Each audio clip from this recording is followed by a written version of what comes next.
ရှင်ချမ်းမြေမွေးနေ့မင်္ဂလာ Happy birthday to you ပါ Happy birthday to you ပါပျော်ရွှင်ချမ်းမြေမွေးနေ့မင်္ဂလာ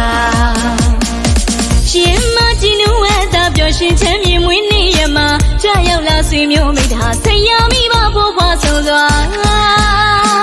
ဦးကြတော့ကိုမမပြုံးပြရရဒီမွေးနေ့မှာဆူတောင်းထောပနာမြစ်တာတည်တန်ပြ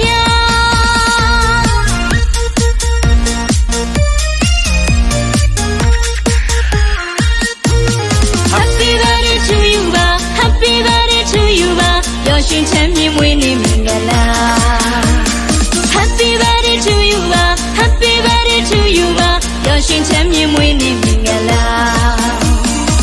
ရှင်မကြည်နူဝဲသာပျော်ရွှင်ချမ်းမြေမွေးနေ့ရမှာကြရောက်လာဆွေမျိုးမိသားဆရာမိဘဖို့ဖွားဆုံးစွာဦးကြတော့ကိုမမပြုံးပြရရဒီမွေးနေ့မှာဆူတောင်းထောပနာမြစ်တာတည်တန်ပြ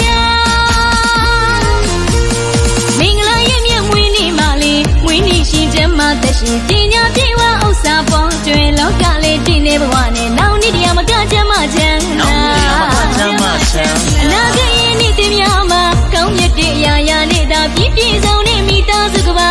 ပိုင်ဆိုင်ပြမစုံတဲ့တတပျော်ရွှင်ချမ်းမြေမွေးနေ့မင်္ဂလာ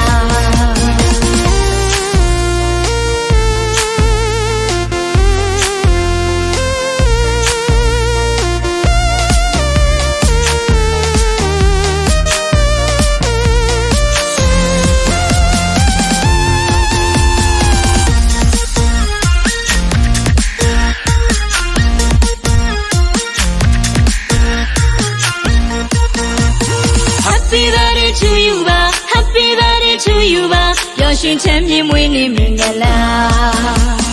Happy birthday to you ပါ Happy birthday to you ပါပျော်ရွှင်ချမ်းမြေမွေးနေ့မင်္ဂလာရှင်မကြည်နူဝဲသာပျော်ရွှင်ချမ်းမြေမွေးနေ့ရမှာကြရောက်လာဆွေမျိုးမိသားဆရာမိဘဖို့ဖွားဆုံးစွာဦးကြတော့ကိုမမပြုံးပြရရဒီမွေးနေ့မှာဆူတောင်းထောပနာမြစ်တာတည်တန်ပြမင်္ဂလာရဲ့မြတ်မွေးနေ့မှာလေးမွေးနေ့ရှင်ကျမ်းမှာသက်ရှိပညာပြေဝဥစ္စာပေါ်ကျွင်လောကလေးတည်နေဘဝနဲ့နောက်နေ့တရားမကချမ်းမချမ်းအနာဂတ်ရဲ့နေ့တင်များမှာကောင်းမြတ်တဲ့အရာရာနဲ့သာပြည့်ပြည့်စုံတဲ့မိသားစုကပါပိုင်ဆိုင်ပြမစုံတဲ့တတပျော်ရွှင်ချမ်းမြေမွေး